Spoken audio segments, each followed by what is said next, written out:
coming out of the war with Mexico in the 1850s, the United States was divided between the slave-owning South and the North, which did not own slaves. This division was known as sectionalism.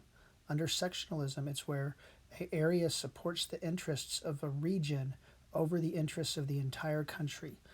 So members of the South saw their interests as more important than those of the United States. The North saw theirs as more important than those of the United States. And the main cause of this sectionalism is slavery. Slavery is the main cause of the Civil War. The South had built its entire economy and way of life around the plantation system and around the growing of cotton, and the plantation system was built around the use of slave labor. The majority of Southerners did not own slaves, but the idea of owning slaves was important to them. This idea of white supremacy gave those that were poor that didn't own slaves a feeling of importance and power. It became the goal of people in their society to become slave owners as a way to progress up through the social standings. Southerners also began to feel that their way of life was threatened as the abolitionist movement increased. The abolitionist movement were people in the United States who wanted to get rid of slavery, who actively worked to end it, who made slavery a moral issue. And when it became a moral issue, then the South began to defend it even stronger. Other causes of the Civil War were tariffs. This is a tax on goods imported from another country. In the South, it did not like the tariff because their wealth was in slaves and in land and in cotton, not in cash. And so they did not buy goods from other countries. They traded cotton for manufactured goods from Europe. And with the high tariff, that meant foreign products cost more, which meant the South could get less items for their cotton. They could buy less. Also, states' rights is a cause. In it, that under states' rights, the states felt that the federal government could not interfere with the power of the states. And specifically, the main state right that is going to go back to as a cause of the Civil War is slavery. So it cycles back that the federal government, the South argues, can't tell them what to do with slavery. So what happens is the South, the tensions, the sectionalism becomes so strong that Southern states are going to vote to secede from the Union. To secede means to withdraw from a larger unit that one belongs to, that one person or a group belongs to. And because the Southern states felt that slavery was under attack with the election of Abraham Lincoln in 1860, the Southern states felt that the Republican Party was actively anti-slavery, and so Southern states voted to secede, starting with South Carolina and across the deep South through Louisiana will vote to secede in 1860. In Texas, Texas was faced with a difficult decision. Texas was a slave-owning state. Texas sided with the southern states on this. Many Texans wanted Governor Sam Houston to call a convention of secession. Sam Houston, though, did not want to leave the United States. He didn't want to leave the Union. He didn't want to fight a war against the North that he knew the South had no chance to win. Plus, Sam Houston had worked so hard to get Texas into the United States, he didn't want Texas to leave. But their supporters of secession in the state Congress were numerous and stronger, and so they will call a convention anyway without Sam Houston's support.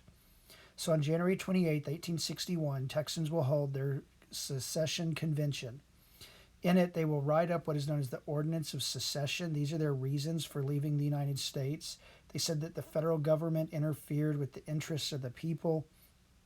And on February 23rd, 1861, Texas will vote to leave the Union. They'll vote to leave the United States. When they do, they will join with the other southern states that has seceded to form the Confederate States of America in 1861, creating their own attempt at a country. Jefferson Davis will be elected the president of the Confederacy, and John H. Reagan is a Texan who will be elected as Postmaster General of the Confederacy as the highest-ranking Texan in the Confederate government. He is a member of Jefferson Davis's cabinet. At the Texas Secession Convention, it ordered all elected officials to take an oath of loyalty to the Confederacy.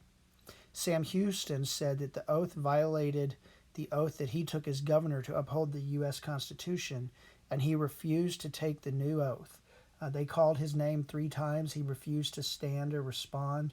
After the third time, the state government declared the office of governor was empty, that the governor had given up his position, and they removed Sam Houston as governor. He will go home to Huntsville, where he will live for about a year or so before he'll finally die. And one of the romantic legends is that despite being old, when Sam Houston died, he died of a broken heart. That Texas, who he had worked so hard to get to be part of the United States, would leave the United States, and it broke his heart.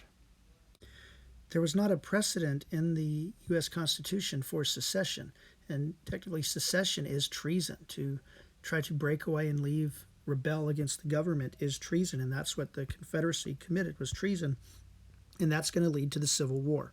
The Civil War starts. The first battle is at Fort Sumter in South Carolina. It was a fort that guarded the harbor to Charleston, the most important port on the Atlantic coast for the South, one of the few seaports that the South had. And the South asked the Union to give up the fort. The Union refused to leave. The South will surround it. And on April 12, 1861, Confederate troops will attack Fort Sumter, starting the war. There is no actual declaration of war, that the U.S. government can't declare war on a state, and a state can't declare war on the U.S. government.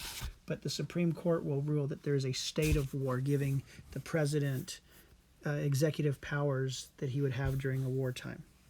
So Texas's role in the Civil War.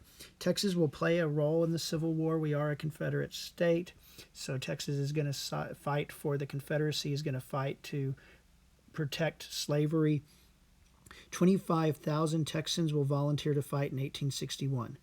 As the war will progress over its 4 years, hundreds of thousands of people will die or be wounded. The South is going to need more people to keep up fighting.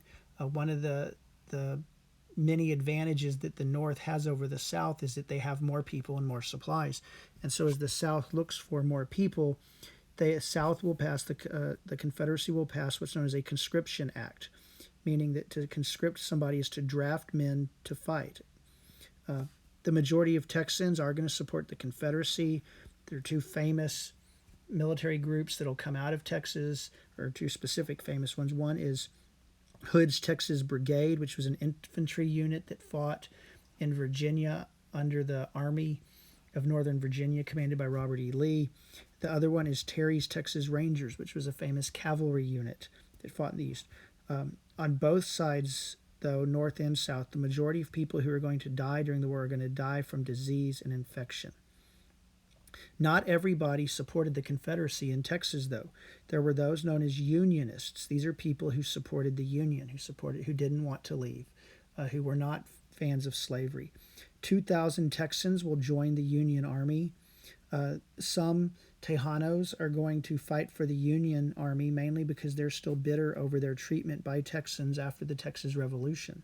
They're not going to feel loyal to the Texas government or the Confederacy because of how the Texas government treated Tejanos after the Texas Revolution. African Americans are also going to support the Union because, of course, the Union's goal of ending slavery. And since the overwhelming majority of African Americans in Texas are slaves, they're going to have a vested interest in a Union victory. Unionists in Texas faced a lot of danger, as they did throughout the South.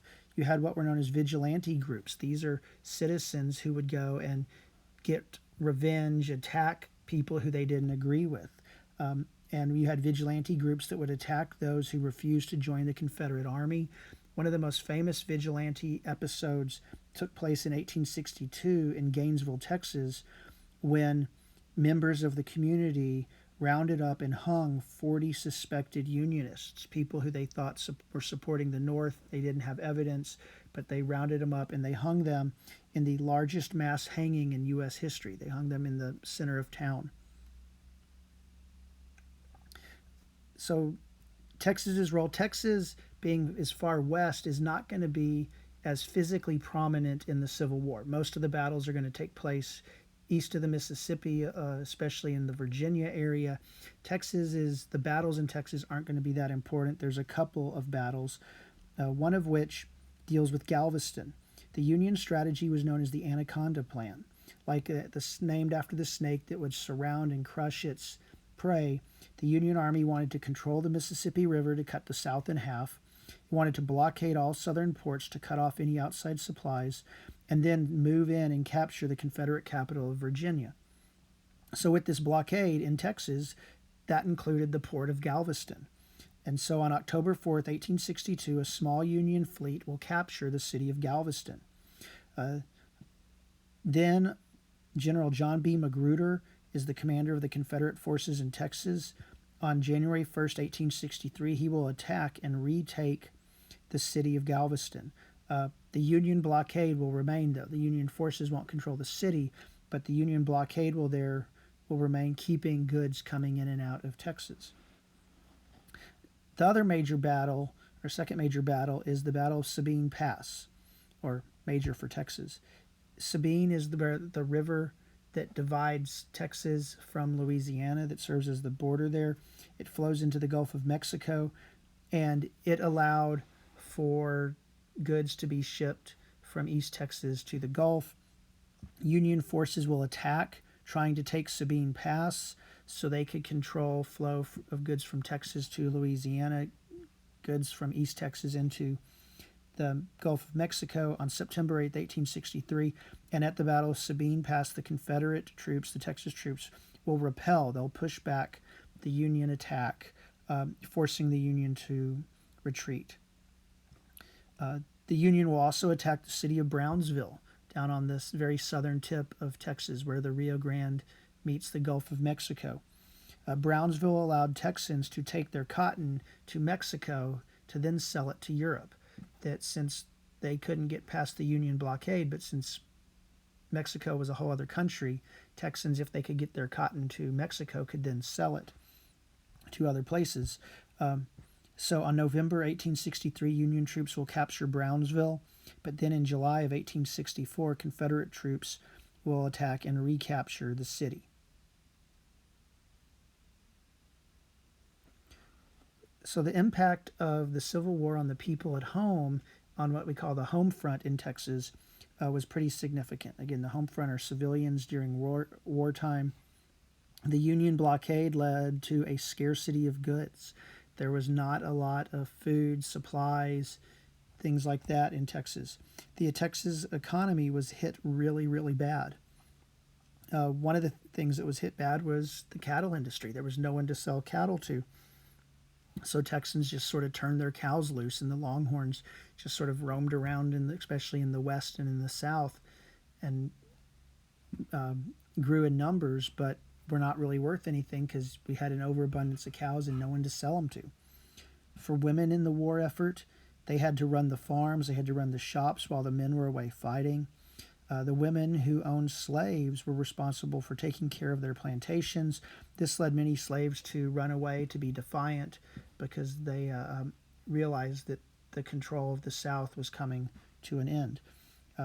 In supporting the army, the women had to help supply the army also.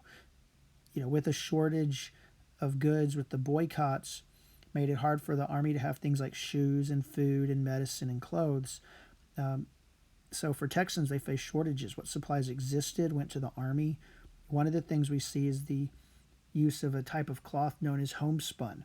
This is a very loose, coarse-fitting fabric that was made at home and used for clothes that the people at home would have, as well as to outfit the soldiers because of this lack of supplies that the South had, since all of their wealth had been invested in land and slaves and in growing cotton. They didn't have the material goods needed that the North had.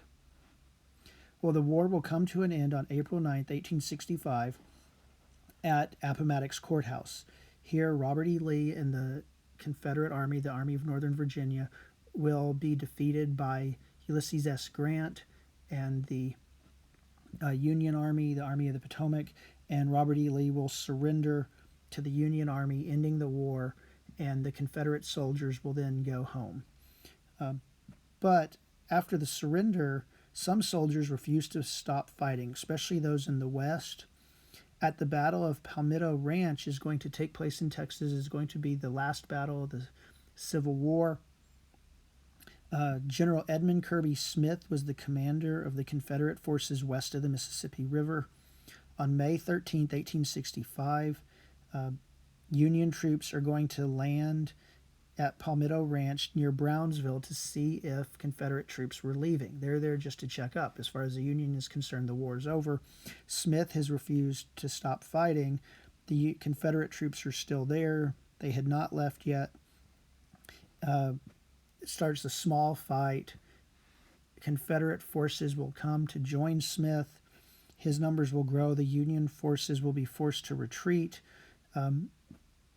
ending the Battle of Palmetto Ranch. But then the Confederate governor in Texas and the government is going to ask Smith to please stop fighting, that the war is over, and if he keeps fighting, it's just going to make it hard for Texas. Well, now that the war's over is the challenge of rebuilding the United States. This is known as Reconstruction. One of the issues is on January 1st, 1863, during the war, Abraham Lincoln issued the Emancipation Proclamation, which freed slaves in the states in rebellion. And so as the Union Army came through each area, the slaves there became free. Well, since the Union Army didn't come through Texas, on June 19th, 1865, Union forces arrived in Galveston.